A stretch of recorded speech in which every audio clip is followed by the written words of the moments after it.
بسم الله الرحمن الرحيم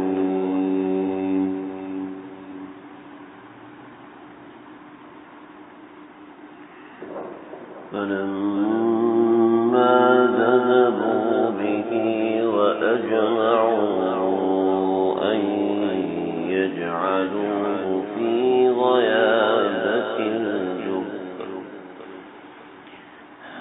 وأوحينا إليه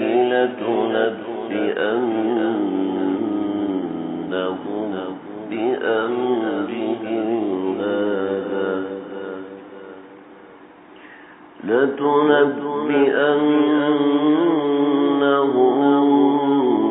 بأمرهم هذا وهم لا يشعرون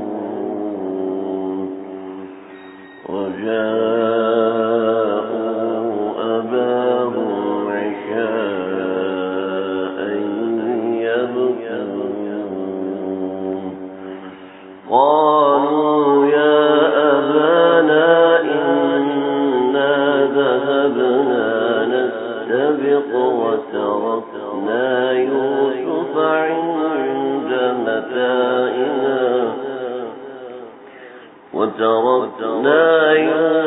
عند متاعنا فأكله الذئب وما أنت بمؤمن لنا ولو كنا صادقين صدق الله العظيم. اللہ کا شکر ہے، اللہ رب العزت نے ہمیں ایک دفعہ پھر اس طریقے سے بیٹھنے کی توفیق نصیب فرمائی. اللہ ہمارے اس بیٹھ جانے کو اپنی بارگاہ میں قبول فرمائے، منظور فرمائے، اپنی بارگاہ میں اس کو مقبول فرمائے. ہم نے قصص الانبیاء یعنی قرآن مجید میں جو قصے ہیں، قصص القرآن، ہم نے اس کی ایک ترتیب شروع کی تھی. اللہ سے دعا ہے اللہ اسے پایہ تکمیل تک پہنچا دے. قرآن مجید کے قصص وہ قصص ہیں جو اللہ نے سنائے ہیں مومنین کے دلوں کو سکون دینے کے لیے، منکرین اسلام کو منہ بند کرنے کے لیے، اور مومنین کو تنبیہ کے لیے، نصیحت کے لیے، سمجھانے کے لیے. وہ بہترین قصص ہیں جو اللہ نے قرآن مجید میں ذکر فرمائے. تو ایک ترتیب سے اس کو ذکر کرنا شروع کیا تھا جس کا مقصد یہ تھا کہ ایک قرآن بھی سمجھ میں آئے، قرآن مجید کی فہم بھی ہو، اور اس کے ساتھ ساتھ اپنی اصلاح اور ہماری زندگی میں ان قصص کا کیا تعلق ہے اس کی بات سمجھ میں آئے. تو ایک ادنا سی کوشش ہے، اللہ اس کو قبول فرمائے، منظور فرمائے. ہم حضرت یوسف علیہ السلام کے واقعہ تک پہنچے تھے کہ سیدنا یوسف علیہ السلام کے ساتھ کیا گزری.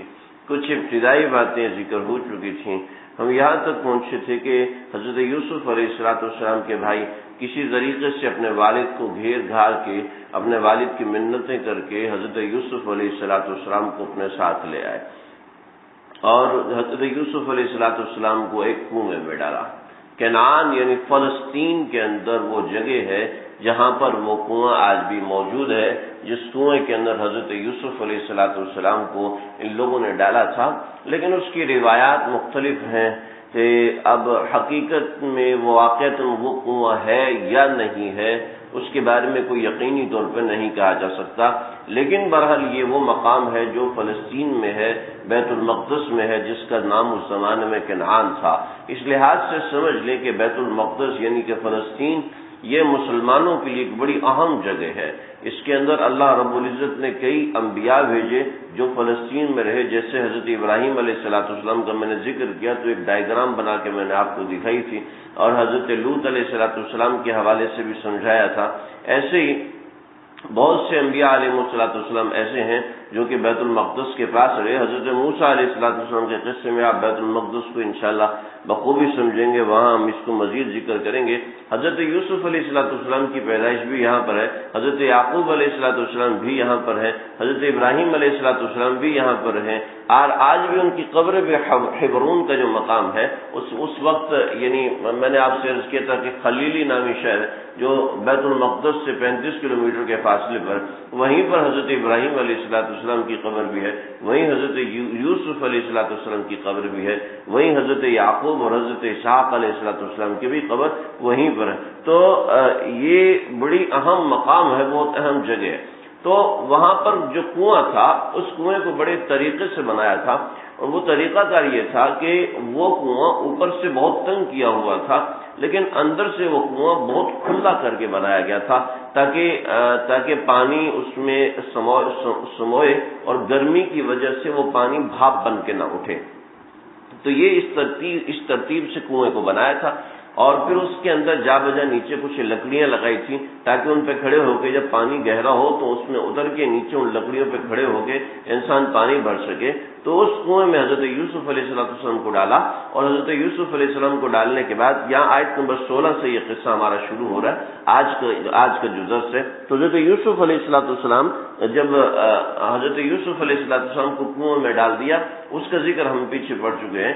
تو یہ لوگ اپنے والد کے پاس یعنی حضرت یعقوب علیہ السلام کے پاس گئے، وجاءوا اباهم عشاء يبكون، یہ اپنے والد کے پاس رات کے وقت میں گئے اور روتے ہوئے گئے، اور روتے ہوئے اپنے والد کو یہ قصہ سنایا۔ قالوا یا ابانا، کہنے لگے اے ہمارے باپ، اے ہمارے ابا، انا ذهبنا، ہم تو گئے، نستبق، کہ ہم مقابلہ کرنے لگے، وترکنا یوسف، اور یوسف تو چھوٹے تھے، 6-7 برس کے تھے حضرت یوسف علیہ السلام، یوسف چھوٹے تھے لہذا ان کو اپنے سامان کے پاس چھوڑا، عند متاعنا فاکلہ الذئب، لیکن اس کو بھیڑیا آیا اور یوسف علیہ السلام کو کھا گیا۔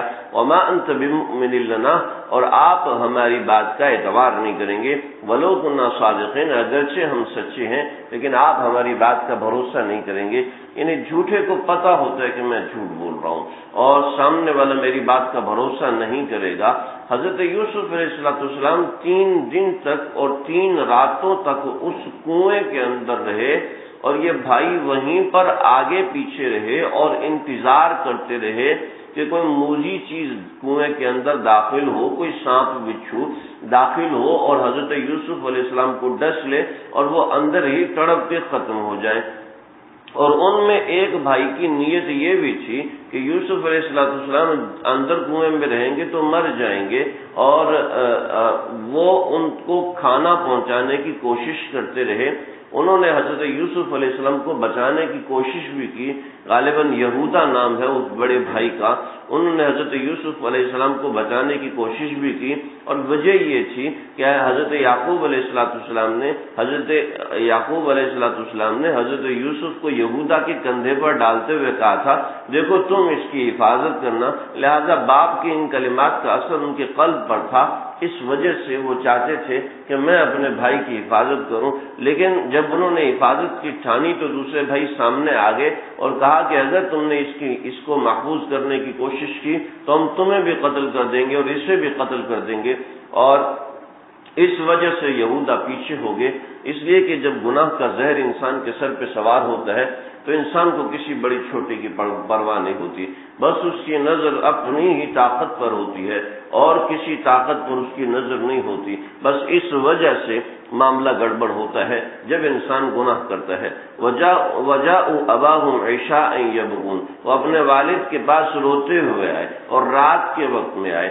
رات کے وقت میں آنے کا مقصد یہ تھا کہ اس وقت زمانے میں ایسی لائٹیں تو ہوتی نہیں تھی نا، تو لائٹیں نہ ہونے کی وجہ سے وہ اندھیرا تھا اور اندھیرے میں چہرہ وغیرہ نظر نہیں آتا، تو انہوں نے کہا چلو ہم رات کو جھوٹا رہیں گے، کم از کم جھوٹا رونے سے آواز سے والد ہمارے متاثر ہو جائیں گے، اور آواز سے متاثر ہو جائیں گے، باقی چہرے پہ رونا آئے یا نہ آئے، کیونکہ جان بوجھ کے قتل کر کے آئے، مار کے آئے، ایک طریقے سے قتل کر کے آئے تھے، یعنی کنعان سے چھوڑ کر آئے تھے۔ لیکن ہوا کیا تھا؟ ہوا جو تھا وہ اگلی آیات میں آیا، وَجَاءُوا عَلَىٰ قَمِيصِهِ بِدَمٍ كَذِبٍ، اور وہ ان کی قمیص پہ جھوٹا خون لگا کے آگے۔ یعنی انہوں نے یہ کیا، حضرت یوسف علیہ السلام کی قمیض اتار لی تھی اور قمیض اتار کے ایک بکرے کا شکار کیا اور بکرے کا شکار کر کے اس کو ذبح کر کے اس کا جو خون ہے وہ قمیض کے اوپر لگا لیا تھا۔ تو جب یہ قمیض حضرت یعقوب علیہ السلام نے دیکھی ہے تو حضرت یعقوب علیہ السلام نے بات فرمائی کہ دیکھو دنیا میں عجیب بات تم کر رہے ہو کہ بھیڑیے نے بچے کو کھایا ہے، 7 برس کا بچہ ہے، بھیڑیے نے اس کو کھایا ہے، لیکن کیسے کھایا ہے؟ یہ کہا کہ میں آپ کو کھانا چاہتا ہوں، آپ اپنی قمیض اتاریے۔ جھوٹ بولنے والا اپنے جھوٹ کو گھڑنے کے لیے 1000 جھوٹ گھڑتا ہے، یعنی انہوں نے یہ سمجھانا تھا کہ اس کو بھیڑیا کھا چکا ہے، لہذا اس کے لیے انہوں نے قمیض اتاری اور قمیض اتارنے کے بعد بکرا ذبح کیا، بکرا ذبح کر کے اس قمیض پر لگایا، لیکن اس قمیض کو نوچنا اور پھاڑنا بھول گئے۔ یہ سمجھے کہ سامنے والا رات کے اندھیرے میں جیسے ہمارا چہرہ نہیں دیکھ سکتا تو ایسے وہ قمیض بھی نہیں دیکھ سکے گا۔ یعنی اتنی انہوں نے پلاننگ کی، اتنی انہوں نے محنت کی، لیکن جھوٹ بولنے والا، گناہ کرنے والا پیچھے سراغ ضرور چھوڑ جاتا ہے۔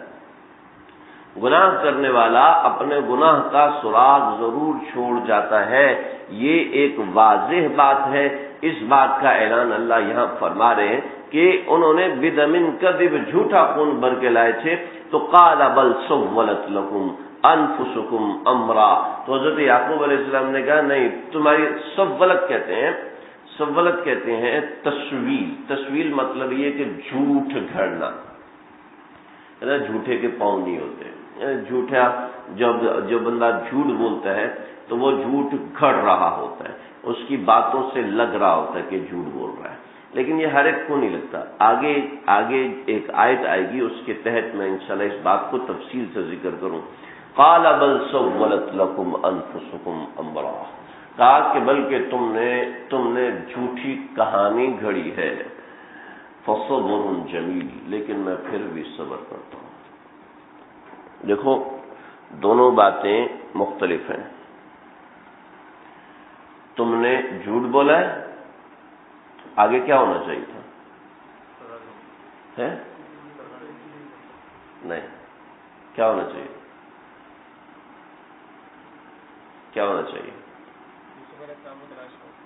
ہاں، تلاش کرنا۔ کیوں جی؟ سمجھ رہے ہیں؟ تلاش کرنے چلو، میرے ساتھ تلاش کرنے چلو۔ دونوں باتیں تو متضاد ہو گئیں۔ کیا جواب ہے؟ جواب یہ ہے، حضرت یعقوب علیہ السلام نے خواب دیکھا تھا، اور خواب میں یہ دیکھا کہ 10 بھیڑیے حضرت یوسف علیہ السلام کے گرد موجود ہیں، اور وہ سارے کے سارے حضرت یوسف علیہ السلام پہ حملہ کرتے ہیں۔ ان میں سے ایک بھیڑیا سامنے آتا ہے، حضرت یوسف علیہ السلام کو بچاتا ہے، لیکن وہ بچا نہیں پاتا، سارے کے سارے بھیڑیے حملہ کرتے ہیں، لیکن اچانک حضرت یوسف علیہ السلام زمین میں غائب ہو جاتے ہیں۔ یہ انہوں نے خواب دیکھا تھا۔ چنانچہ اس خواب کے سہارے پہ سمجھ گئے کہ بچوں کو تو برا بھلا کہہ دیا، پھر سوچا کہ شاید انہوں نے صحیح بات کی ہو، وہ خواب بھی مجھے دکھائی دیا تھا اور یہ بھیڑیے کا بھی دکھا رہے ہیں، تو اللہ رب العزت نے ان سے یہ بات کہلوائی۔ دیکھیں، ایک تو آگے قرآن میں آپ سنیں گے، حضرت انی لاجد ریح یوسف، میں یوسف علیہ السلام کی خوشبو محسوس کر رہا ہوں۔ ایک طرف یہ فرما رہے ہیں وہ جب مصر سے قمیض چلی ہے خوشبو آنا شروع ہو گئی ہے، اور یہ اپنے بغل میں کنواں ہے، اس بغل میں کنویں کے اندر سے خوشبو نہیں آ رہی۔ اس کا مطلب یہ ہے کہ اللہ حضرت یعقوب کا صبر کا امتحان لینا چاہتے تھے، تو اس وجہ سے، اور اللہ اپنے پیاروں کا امتحان لیتے ہیں، چنانچہ فرمایا فصبر جمیل، فصبر جمیل، صبر ہو تو جمال کے ساتھ ہو، جمیل کہتے ہیں خوبصورت، یعنی خوبصورت صبر ہونے کا مطلب یہ ہے کہ انسان لا شکوہ فیہ ولا انتقام، انسان اس میں شکوہ اور انتقام کی بات نہ کرے، یعنی ان کے ساتھ چلو دکھو مجھے، چلو دکھو، یہ نہیں، انتقام کی بات نہیں، شکوے کی بات نہیں، بس جو حقیقت تھی وہ ان کے سامنے بول دی، اور پھر کہا کہ فصبر جمیل، یعنی میرا وہ صبر ہے کہ خوبصورتی والا صبر ہے، یعنی اگر اللہ نے یوسف مجھے لوٹانے ہوئے تو لوٹائیں گے، ورنہ میں بس خاموش ہوں، میں کسی کو کچھ نہیں کہتا۔ اب یہاں پہ یہ ثابت نہیں ہے کہ حضرت یعقوب علیہ السلام روئے نہیں، بلکہ اتنا روئے کہ وَابْيَضَّتْ عَيْنَاهُ وَهُوَ كَظِيمٌ، کہ وہ اتنا روئے کہ ان کی آنکھیں سفید ہو گئی، اتنا زیادہ روئے حضرت یعقوب علیہ السلام۔ تو رونا صبر جمیل کے خلاف نہیں، کسی غم کے اوپر۔ فَاللَّهُ الْمُسْتَعَانُ عَلَى مَا تَصِفُونَ، اور اللہ ہی میرے مددگار ہیں جو تم گھڑ کر لائے ہو اس کے بارے میں۔ وَجَاءَتْ سَيَّارَةٌ، اب ادھر دیکھیں اس قصے کی طرف جائیں۔ وَجَاءَتْ سَيَّارَةٌ فَأَرْسَلُوا وَارِدَهُمْ فَأَدْلَىٰ دَلْوَهُ، ایک جو قافلہ تھا وہ شام سے چلا، اور شام سے وہ قافلہ چلا ہے اور اپنا راستہ بھول گیا۔ یہ خشک میوہ جات کوئی قافلہ تھا، خشک میوہ جات کی تجارت کرتے تھے، اور وہ راستہ بھولا، اور راستہ بھول کے وہ فلسطین کے راستے سے نکلا۔ انہوں نے کہا ہم اس راستے سے نکلتے ہیں، اور اس راستے پہ جب ان کے پاس پانی کی کمی ہوئی تو انہوں نے کنواں دیکھا، تو اس کنویں کے پاس آ گیا۔ یہ کون لے کے آیا ان کو؟ اللہ ان کو لے کر آئے ہیں، وہ خود بخود کوئی آٹومیٹک سسٹم، کوئی ایسا نہیں۔ دیکھو ہماری زندگی میں بے شمار دفعہ ایسے ہوتا ہے کہ بہت سے لوگوں سے اچانک ملاقات ہوتی ہے، اور اچانک ملاقات ہونے کے بعد ان سے ایک رشتہ بن جاتا ہے۔ ان سے کئی دفعہ ایسا ہوتا ہے کہ اچانک ملے، اچانک ملنے کے بعد رشتہ بن گیا، اچانک کہیں دیکھا تو بندہ اچھا لگا، اس سے پھر ملاقات ہوئی، ایسے ہوتا ہے، اور ہوتے ہوتے اس سے رشتے بن گئے، ہوتے ہوتے اس سے معاملات جڑ گئے۔ کئی دفعہ ایسے ہوتا ہے، اور رانگ نمبر ملتا ہے، اور رانگ نمبر ملنے کے بعد انسان کا تعلق ایسا بنتا ہے کہ ایسا لگتا ہے کہ پرانی دوستی ہے، حالانکہ رانگ نمبر ملا تھا۔ تو ہماری نظر میں تو وہ رانگ نمبر ملا تھا، لیکن دراصل وہ اللہ کی پلاننگ تھی، اللہ کا منصوبہ تھا۔ تو یہ جو بھی قصہ ہو رہا ہے یہ ساری اللہ کی پلاننگ ہے، یہ سارے اللہ کے منصوبے کے اوپر چل رہے ہیں۔ تو وجاءت سیارۃ، ایک وہ گاڑی والا آیا، یعنی ایک سیارہ کا مطلب ہے یہاں پر ایک قافلہ آیا۔ فَأَرْسَلُوا وَارِدَهُمْ، اور انہوں نے ایک وارد کو بھیجا، ایک شخص کو بھیجا کہ اس کا نام تھا مالک بن دعبر۔ یہ دیکھو جس شخص کی نسبت حضرت یوسف کے ساتھ ہوئی اللہ نے اس کا نام زندہ کر دیا۔ جس شخص کی نسبت اللہ والوں کے ساتھ ہو جاتی ہے اللہ اس کا کام زندہ فرما دیتے ہیں، اللہ اس کے دل کو زندہ فرما دیتے ہیں۔ تو اس شخص کی نسبت ہوئی مالک بن دعبر، اور اللہ رب العزت نے اس کا نام زندہ کروا دیا کہ آج 5000 سال گزرنے کے بعد بھی ہم اس شخص کو یاد کر رہے ہیں۔ فَأَرْسَلُوا وَارِدَهُمْ فَأَدْلَىٰ دَلْوَهُ، اور اس نے نیچے ایک ڈول ڈالا۔ قَالَ یَا بُشْرَىٰ، اور جب اس نے ڈول کھینچا تو کہا اوئے، جو سمجھتے ہیں اوئے، تو ایسے اس زمانے کے یا بشرا، نے خوشی سے چیخ ماری، ہاذا غلام، یہ تو غلام ہے، تم جتنا مال لے کے جا رہے ہو اس سے کئی گنا زیادہ قیمت اس کی لگے گی۔ وَأَصَرُّوهُ بِضَاعَةً، اور پھر اس کو چھپا لیا۔ واللہ علیم بما یعملون، اور اللہ جانتا تھا جو یہ لوگ عمل کرتے ہیں، یعنی یہ لوگ جو عمل کر رہے تھے چاہے چھپا رہے ہیں چاہے کچھ کر رہے ہیں وہ اللہ کے حکم سے کر رہے ہیں۔ وَشَرَوْهُ بِثَمَنٍ بَخْسٍ دَرَاهِمَ مَعْدُودَةٍ، اس کے دو مطلب ہیں، قصہ دو طریقے سے منقول ہے۔ ایک لوگوں نے یہ کہا تھا کہ اس قافلے نے جلدی سے چھپایا اور قافلہ بھاگا وہاں سے اور آگے جا کے کسی دوسرے قافلے کو بھیج دیا، ایک یہ۔ اور دوسرا مطلب یہ نہیں ہے، بلکہ دوسرے بہت سے مفسرین نے یہ مطلب لیا ہے کہ حضرت یوسف علیہ السلام کے بھائی آگے پیچھے گھوم رہے تھے، وہ کہتے ہیں کہ کہیں ایسا نہ ہو کہ نکل کے دوبارہ آ جائے اور ابا کو ساری بات بتا دیں۔ تو قافلے والوں نے جب اٹھایا تو دوڑے، کہنے لگے یہ تو ہمارا غلام ہے، ہم سے بھاگا ہوا، ہمیں واپس کرو۔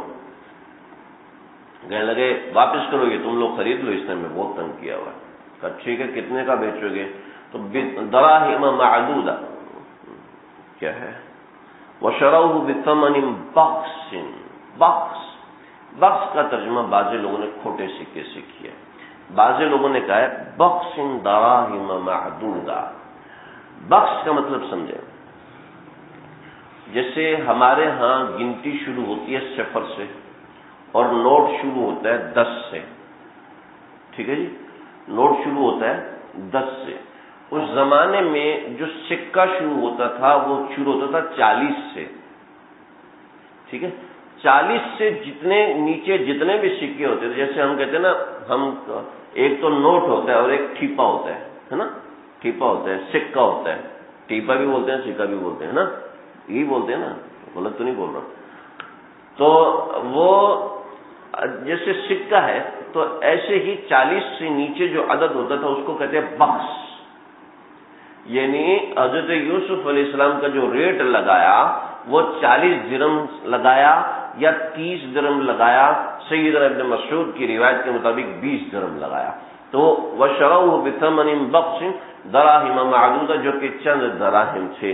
وکانوا فیہ من الزاہدین، اور وہ اس میں رغبت والے نہیں تھے. اور رغبت والے جو تھے انہوں نے کیا ریٹ لگایا؟ جب حضرت یوسف علیہ السلام مصر کے بازار میں پہنچے ہیں تو حضرت یوسف علیہ السلام کے جو ریٹ لگے ان میں جو رائج ریٹ ہے وہ یہ لگا کہ جو عزیز مصر نے حضرت یوسف علیہ السلام کو خریدا ہے وہ حضرت یوسف علیہ السلام کو کے وزن کے برابر سونا، وزن کے برابر ریشم اور وزن کے برابر سونے سے مہنگی چیز مشک ہوا کرتی تھی اس زمانے میں. تو یہ 3 حضرت یوسف علیہ السلام کے وزن کے برابر چیزیں آئیں، سونا، ریشم اور مشک. یہ 3 حضرت یوسف علیہ السلام کے وزن کے برابر یہ حضرت یوسف علیہ السلام کی قیمت لگی. جو قصہ نویس ہیں انہوں نے بڑی لمبی لمبی اور بے وقوفانہ قسم کی کہانیاں لکھی ہیں جو کہیں سے بھی ثابت نہیں ہے کہ حضرت یوسف علیہ السلام کو پہلے اپنے حسن پر ناز تھا تو اللہ نے 20 درہم قیمت لگوائی، اور جب وہ قافلے میں چلے اور اللہ سے روئے تو اللہ نے ان کی قیمت اتنی لگائی. یہ کوئی بات ہے؟ ایسی فضول بات ہے، ایسے غلط بات ہے، ایسی بات کہیں سے ثابت نہیں ہے. اگر ثابت ہو تو چلو بندہ اس کے بارے میں سوچے. کہ انسان سے کبھی وسوسہ آ جاتا ہے تو وسوسے کے اوپر تو کوئی پکڑ نہیں ہے. تو بہرحال یہ حضرت یوسف علیہ السلام کی مصر کے بازار میں قیمت لگی. اور سمجھ لیں اللہ رب العزت اپنے پیاروں پہ آزمائشیں ڈالتے ہیں. 7 برس کا بچہ ہے، 3 راتیں اندھیرے کنویں میں گزاری ہیں. کس لیے گزاری ہیں ذرا سمجھیں، میں انشاءاللہ بتاؤں. وقال الذي اشتراه من مصر لامرأته، اور اس شخص نے جس نے حضرت یوسف علیہ السلام کو خریدا تھا من مصر سے، لامرأته، اس نے اپنی بیوی سے کہا اکرمی مثوا، اس کا خیال رکھیے، اس کا اکرام کیجیے، عسى ان ينفعنا، ہو سکتا ہے کہ یہ بچہ ہمیں نفع دے، او نتخذه ولدا، یا ہم اس کو اولاد بنائیں اس لیے کہ ہماری اولاد نہیں ہے. سیدنا ابن مسعود فرماتے ہیں کہ میں 3 لوگوں کی عقل پر حیران ہوں کہ اللہ نے ان 3 لوگوں کو جو عقل اور فراست دی تھی وہ اللہ رب العزت نے اور کسی کو نہیں دی. یعنی یہ 3 لوگ ایسے تھے کہ جنہوں نے انسان کو وقت سے پہلے پہچان لیا، اس کی صلاحیت کو وقت سے پہلے پہچان لیا. ایسے بہت کم لوگ ہوتے ہیں جو کہ انسانوں کو ان کی صلاحیت سے پہچانتے ہیں، ایسے بہت کم لوگ ہوتے ہیں. حضرت شعیب علیہ السلام کی بیٹی، کہ حضرت شعیب علیہ السلام کی بیٹیا نے حضرت موسیٰ علیہ السلام کو ایک نظر دیکھا، اور ایک نظر دیکھنے کے بعد فرمانے لگی، پردہ نہیں تھا اس زمانے میں، ایک نظر دیکھنے کے بعد فرمانے لگی کہ ابا آپ اس کو اپنے پاس ملازم رکھ لیجئے، آپ اس کو من استاجرت القوی الامین، کہ آپ اس کو اپنے پاس ملازم رکھ لیجئے، اس لیے کہ یہ شخص امانت دار بھی ہے اور اس میں کام کرنے کی صلاحیت بھی ہے. حضرت شعیب علیہ السلام کی بیٹیا نے حضرت موسیٰ علیہ السلام کو وقت سے پہلے پہچان لیا تھا. تو یہ حضرت شعیب علیہ السلام کی بیٹی کی فہم اور فراست تھی کہ جنہوں نے پہچانا. دوسرا حضرت خدیجہ رضی اللہ تعالیٰ عنہ کی فہم اور فراست نہیں، دوسرا حضرت سیدنا ابو بکر صدیق رضی اللہ عنہ کی فہم اور فراست، جو کہ انہوں نے حضرت عمر رضی اللہ عنہ کو پہچان لیا کہ یہ شخص اس قابل ہے کہ اس زمانے میں خلافت کو سنبھالے گا اور دین اسلام کو وہاں تک لے کے جائے گا جہاں تک لوگوں کی سوچ بھی نہیں جاتی. تو حضرت صدیق اکبر رضی اللہ عنہ کی فہم. اور تیسرا عزیز مصر کہ اس نے حضرت یوسف کو دیکھتے ہی پہچان لیا اور دیکھتے ہی حضرت یوسف علیہ السلام کا وہ ریٹ لگایا کہ جو ریٹ کوئی دوسرا لگا ہی نہیں سکتا تھا. یہ جو بڑے لوگ ہوتے ہیں، جن کا کام بڑا ہوتا ہے، جن کا بزنس بڑا ہوتا ہے، وہ ہمیشہ کسی ایسے بندے کی تلاش میں رہتے ہیں جو ان کے ساتھ مخلص ہو کر کام کرے، جو اپنی انٹینشن سے نہ چلے بلکہ میری انٹینشن سے چلے، جو میری رائے سے چلے، اپنی رائے سے نہ چلے۔ جو بڑے لوگ ہوتے ہیں ہمیشہ کسی ایسے مرید کی تلاش میں ہوتے ہیں، کسی خادم کی تلاش میں ہوتے ہیں، کسی طالب علم کی تلاش میں ہوتے ہیں، کسی عالم کی تلاش میں ہوتے ہیں، کسی وزیر کی تلاش میں ہوتے ہیں۔ جو بڑے لوگ ہمیشہ کسی ایسے مخلص کی تلاش میں رہتے ہیں کہ جو ہمارے اشارے پر اپنی ذہانت کو استعمال کرے اپنی، اور ایسے اور لوگ بھی ہیں جیسے کہ حضرت خدیجہ رضی اللہ عنہا، انہوں نے دیکھتے ہی نبی کریم صلی اللہ علیہ وسلم کو پہچان لیا۔ اور ایسے ہی ایک اضافہ میں اپنی طرف سے کر رہا ہوں، ایسے ہی حضرت میر صاحب رحمۃ اللہ علیہ، انہوں نے حضرت والا کو دیکھتے ہی پہچان لیا تھا۔ آج سے 40 سال 48 سال 50 سال پہلے حضرت والا کو کون جانتا تھا؟ اور حضرت میر صاحب خود حضرت مولانا شاہ ابو الحق صاحب سے بیعت تھے۔ جب ہمارے حضرت والا رحمۃ اللہ علیہ سے ملاقات ہوئی اور حضرت والا رحمۃ اللہ علیہ کے پاس حضرت میر صاحب کو بھیجا تھا کہ آپ جائیں، کراچی جا رہے ہیں، تو وہاں پر ایک مجھ سے بیعت ہیں جن کا نام حکیم اختر ہے، آپ ان کے پاس جائیں، وہ آپ کے رہنے سہنے کا انتظام کریں گے۔ اور حضرت میر صاحب رحمۃ اللہ علیہ آ کے حضرت والا سے بیعت ہو گئے۔ حضرت میر صاحب نے اس وقت حضرت والا رحمۃ اللہ علیہ کو دیکھتے ہی پہچان لیا۔ یہ تو 90 میں حضرت والا کے اسفار شروع ہوئے اور مولانا یونس پٹیل صاحب اور دوسرے لوگ انہوں نے حضرت والا سے بیعت کی، اور پھر حضرت والا کا غلغلہ مچا، پھر عرب والوں میں غلغلہ مچا، عجب میں غلغلہ مچا۔ تو ایسے اللہ رب العزت نوازتے ہیں بہت سے لوگوں کی دانائی، اور یعنی کہ برس ہا برس حضرت میر صاحب اکیلے رہے، اور اللہ نے ان کو جو پہچان دی تھی وہ پہچان کیسی تھی آج ساری دنیا جانتی ہے کہ ایسا نگینہ بے مثل دوبارہ پیدا نہیں ہو سکا کہ حضرت والا رحمۃ اللہ علیہ۔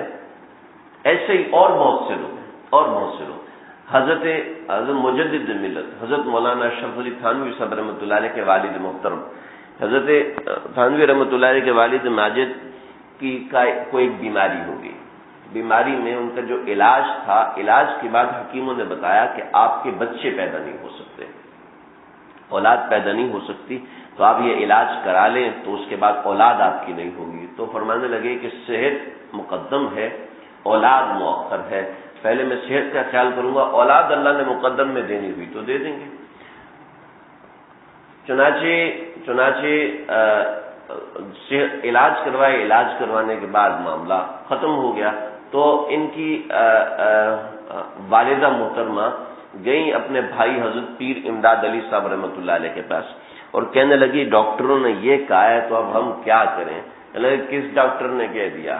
اس کے 2 بیٹے ہوں گے اور میرے حوالے کر دو گے تو دونوں بچ جائیں گے، اگر باپ کے حوالے رکھو گے تو نہیں بچیں گے، اور اگر میرے حوالے کرو گے تو ایک میرا ہوگا اور ایک تمہارا ہوگا۔ حضرت تھانوی رحمۃ اللہ علیہ کی والدہ بھی تو حضرت تھانوی کی والدہ تھی نا۔ کہنے لگے میں سمجھ گئی، میری بات سمجھ میں آئی؟ اگر میرے حوالے کرو گے تو بچ جائیں گے، اگر نہیں کرو گے تو نہیں بچیں گے۔ حضرت تھانوی کے والد تھے فاروقی النسب، چنانچہ حضرت تھانوی کے ساتھ آنا چاہیے تھا اشرف فاروق آنا چاہیے تھا نا، اور ان کی والدہ تھی حضرت علی کے خاندان سے۔ تو اب جو خاندان ہوتا تو خاندان میں وہ نام آخر میں لگاتے ہیں، تو حضرت تھانوی تو فاروقی النسب تھے، فاروقی تو نام آئے تھا اشرف علی فاروقی، یہ نام آنا چاہیے تھا نا، لیکن اشرف علی اشرف فاروق ہونا چاہیے، اشرف علی نہیں ہونا چاہیے تھا، اشرف فاروق ہونا چاہیے تھا، ہے نا جی۔ کہا نہیں، میرے حوالے کرنے کا مطلب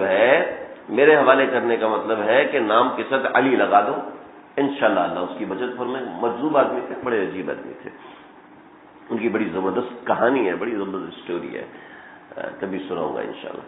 تو حضرت تھانوی رحمۃ اللہ علیہ کا نام پھر تو انہوں نے پیدا ہوتے ہی فرمایا کہ یہ ایک تو میرا ہے اور ایک تمہارا ہے، اشرف علی میرا ہے اور اکبر علی تمہارا ہے۔ تو اور اشرف علی یعنی اس کو اپنی طرف منسوب کرنے کی کوشش کی، لیکن حضرت تھانوی تو پھر حاجی امداد اللہ مہاجر مکی صاحب وہ دوسرے ان سے بیعت ہوئے، تو بچپن دیکھتے ہی پیدا ہوتے ہی پہچان لیا کہ یہ تو میرا ہے، یعنی پیدا ہوتے ہی بتا دیا کہ بہت بڑا کام کرے گا، اور آج یعنی 1 صدی اوپر ہو چکی ہے، ان کی تعلیمات جاری ہیں۔ ایسے اللہ نے بہت سے نگینے پیدا کیے۔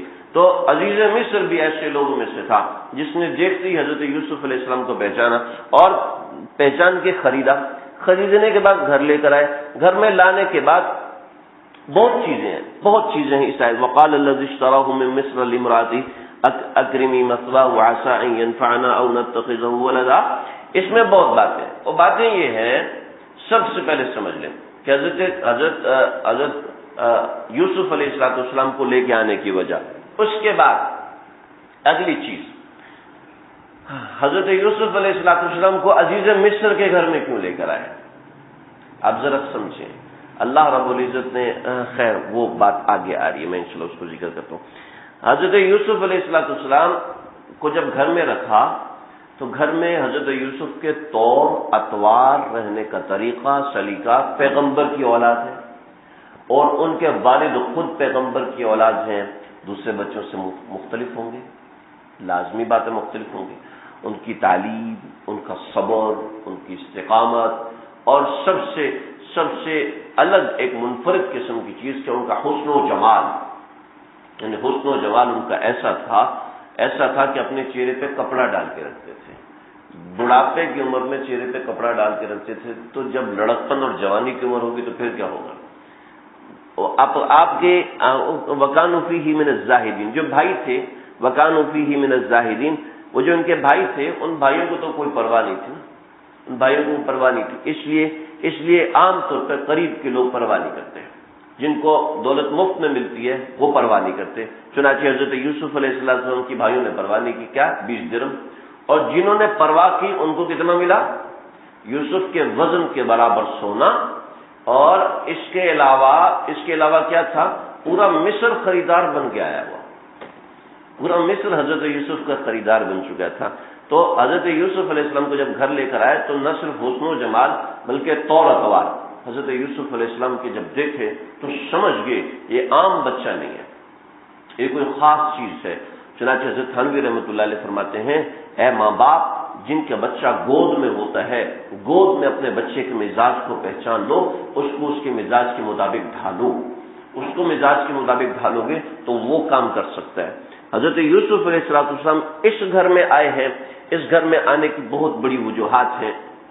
وَكَذَلِكَ مَكَّنَّا لِيُوسُفَ فِي الْأَرْضِ، حضرت یوسف علیہ السلام کو جب طور اطوار دیکھا، جب ان کا مزاج دیکھا اور ان کی باتیں دیکھی، ان کے باتیں کرنے کا انداز دیکھا، 7 سال کی عمر میں سب بچے بول رہے ہوتے ہیں، اور کچھ بچے ایسے ہوتے ہیں جو عجیب بات کر رہے ہوتے ہیں، جس سے آپ یہ چھوٹا بچہ نا، یہ چھوٹا بچہ، اس سے ایک چھوٹا لڑکا ہماری مسجد میں، اس نے ایک دن حضرت والا رحمۃ اللہ علیہ کا واعظ پڑھا، اور میں حیران رہ گیا کہ اس بچے نے کیسے پڑھا، عجیب، یعنی پڑھنے کے انداز سے پتہ چل۔ آج کل کے بچے تو سارے انگریزی پڑھنے والے ہیں، اردو کا واعظ اور کوئی مولوی کی تقریر، اور حضرت والا تو پرانے عالم ہے، اور حضرت والا کی تقریر ظاہر بات ہے، میری تقریر عام طور پہ جو چھوٹے بچے ہوتے ہیں ان کو سمجھ میں نہیں آتی، کیونکہ تھوڑی سی ایسی اردو ہے جو کہ عام کالج اور اسکولوں سے ہٹ کر ہے، اگرچہ میں درمیان میں 2-4 انگریزی کی بڑبڑ کر دیتا ہوں،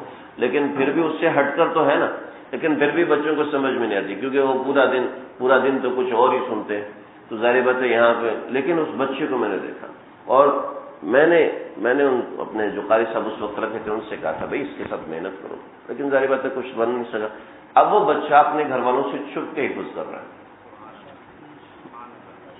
بچہ اپنے گھر والوں سے چھپ کے حفظ کر رہا ہے، کہ بچپن کی عادات سے ہر ماں باپ سمجھ لیتے ہیں، کوئی ماں باپ نہیں، ہر ماں باپ سمجھ لیتے ہیں بچپن کی عادات سے کہ میرے بچے کا مزاج کیسا ہے اور میرے بچے کا مزاج کیسے بدلے گا۔ آج میرے پاس ایک صاحب آئے، وسیم بھائی بہت اچھے ادب سے بیٹھے ہوئے ہیں، وہ بیٹھے ایسے ایک ٹانگ اٹھا کے یوں بیٹھے۔ اب ہمیں تو حضرت کی طرف سے حکم ہے نا کہ ان سے آپ نے ادب سے بیٹھنا ہے۔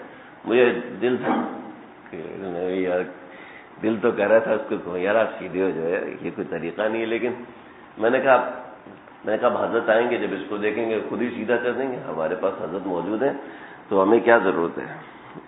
خیر وہ بیٹھا رہا تھا، میں اپنے بیٹے کو جانتا ہوں، ویسے اس کا بیٹا میرے پاس آیا، ان کی والدہ کا میرے پاس فون آیا، بہت اچھے لوگ، بہت نیک لوگ، تبدیل ہونا شروع ہوا۔ میں جانتا ہوں اس کی نفسیاتی ہیں اور اس کی نفسیاتی ہیں، اس کی نفسیاتی ہیں، اس کی۔ تھوڑی دیر بیٹھا رہا اور باتیں کرتا رہا۔ پھر جب میں نے ان سے بات کی، میں نے ان سے کہا دیکھیں آپ نے اپنے بچے کے ساتھ کیا کیا؟ میں فرینک ہو سکتا ہوں، 2 منٹ میں کمیونیکیشن کی کیا بات ہے، میں نے کہا آپ نے کیا کیا؟ آپ تو بچے سے بات ہی نہیں کرتے، آپ تو پورا دن مارکیٹنگ میں لگے ہوئے ہیں، آپ بچے کو وقت نہیں دیتے، آپ کیسے کہہ سکتے ہیں؟ کہتے اس کی ایک اپنی رائے ہے۔ میں نے کہا آپ کی بھی تو اپنی رائے ہے؟ پھر سیدھا ہو کے بیٹھ گیا۔ ہاں، میں نے کہا آپ اپنے بچے کو بہت اچھے سے پہچانتے ہیں، اس کو صحیح کرنے کا کیا طریقہ کیا آپ نے؟ کون سا طریقہ استعمال کیا؟ طریقہ تو کوئی بھی نہیں کیا۔ اب ہم اپنی اولاد کو پہچانتے ہیں لیکن فوراً ہمیں غصہ آ جاتا ہے۔ ہم اپنی اولاد کو پہچانتے ہیں، فوراً اس کا علاج ہے، اس کو تبلیغ میں بھیجو، جاؤ دفعہ ہو 40 دن کے لیے نکل جاؤ۔ سچ کہہ رہا ہوں، ماں باپ ایسے اپنی اولاد کو مدرسے بھیجتے ہیں، ماں باپ ایسے اپنی اولاد کو تبلیغ میں بھیجتے ہیں، ماں باپ ایسے اپنی اولاد کو خانقاہ میں بھیجتے ہیں۔ بچے نوجوان بچے جو نیک بننا چاہتے ہیں وہ خانقاہ آتے ہیں، رو رہے ہوتے ہیں۔ کیوں؟ آج ایک بچی کا ای میل تھا، میری ماں دوسری بچیوں کی تعریفیں تو کرتی، میری تعریف نہیں کرتی، اور ماں کو اپنی بچی کے سامنے بچی کی تعریف کرتے ہوئے شرم آتی ہے۔ کیسے وہ صحیح ہوگی؟ تو او نتخذہ ولدا، اس بچے کی تربیت صحیح سے کرنا۔ وَكَذَلِكَ مَكَّنَّا لِيُوسُفَ فِي الْأَرْضِ، اور ایسے ہم نے یوسف علیہ السلام کو زمین میں قرار دیا۔ آپ لوگ بور تو نہیں ہو رہے؟ نہیں ہو رہے نا؟ پکی بات ہے۔ دیکھو ایک بڑا زبردست مضمون ہے اس کے اندر۔ اللہ نے حضرت یوسف علیہ السلام کو مصر میں اور مصر میں عزیز مصر کے گھر میں کیوں رکھا؟ ایک بات سنیں، اورنگزیب عالمگیر نے ایک مدرسہ بنایا تھا۔ یہ واقعہ مجھے میرے استاد نے سنایا جنہوں نے وہ تالاب خود دیکھا ہے۔ دہلی کی جامع مسجد کے باہر ایک تالاب تھا، اس تالاب کے باہر اورنگزیب عالمگیر اور ان کا ایک وزیر جو کہ مسلمان نہیں تھا اس کو اپنے پاس بٹھایا ہوا تھا، اور اورنگزیب عالمگیر نے ایک بہت بڑا مدرسہ بنایا تھا، اس کی فنڈنگ ہوتی تھی، تو وہ وہاں بیٹھ کے حساب لے رہا تھا۔ اتنے لاکھ درہم جو ہے وہ مدرسے کا خرچ ہے۔ کیا فائدہ ہو رہا ہے اس مدرسے کا؟ کیا فائدہ ہے؟ کوئی فائدہ نہیں ہے۔ مولوی بن رہے ہیں اور لوگ مسئلے بتا رہے ہیں، کوئی آؤٹ پٹ تو ہے نہیں کہ کوئی انجینئر بنے، کوئی ڈاکٹر بنے، ہمارے جہاز بنائے، ہمارے یہ بنایا، وہ آؤٹ پٹ تو ہے نہیں، مولوی بنائے جا رہے، کیا فائدہ؟ ایک بچے کو ادھر آؤ، بیٹھو، حضرت صاحب آپ یہ بتاؤ کہ یہ جو تالاب ہے اس تالاب میں کتنا پانی ہے؟ تو مینو کی پتا، تالاب میں کتنا پانی ہے؟ مجھے کیا پتا؟ کہاں بیٹا ذرا بتاؤ تالاب میں کتنا پانی؟ کہ بادشاہ سلامت آپ کا سوال غلط ہے۔ اگر یہ کہہ دیا جائے کہ تالاب میں کتنا پانی تو اس کا کوئی جواب نہیں ہے۔ آپ پیمانہ مقرر کریں،